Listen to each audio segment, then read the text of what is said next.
मित्रांनो, आपण चर्चा करतोय धर्मवीर या चित्रपटाविषयी।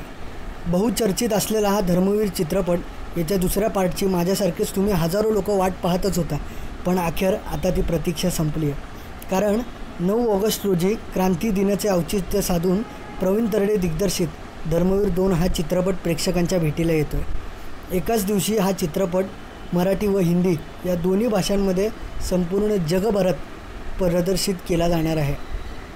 नुकताच या चित्रपटाचा पोस्टर लॉन्च सोहळा मोठ्या दिमाखात पार पडला। इतकंच नाही तर या चित्रपटाच्या पोस्टरवर करारी नजर असलेले आनंद दिघे झोपाळ्यावर बसलेले दिसत आहेत। हिंदुत्वाशी गद्दारी करणाऱ्यांना क्षमा नाही अशी ओळही नमूद करण्यात आली आहे।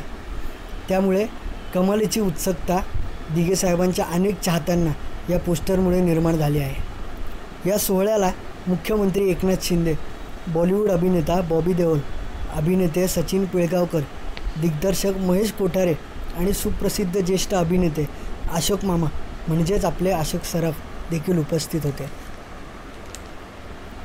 धर्मवीर 2 या चित्रपटाची निर्मिती झी स्टुडिओज आणि साहिल मोशन आर्ट्स या निर्मिती संस्थेचे मंगेश देसाई आणि उमेश कुमार बन्सल यांनी केली आहे। कथा, पटकथा, संवाद आणि दिग्दर्शन अशी चौफेर भूमिका प्रवीण विठ्ठल तरडे यांनीच निभावली आहे आणि ही भूमिका त्यांनी निभावली असून महेश लिमये यांनी कॅमेरामॅन म्हणून काम केलं आहे।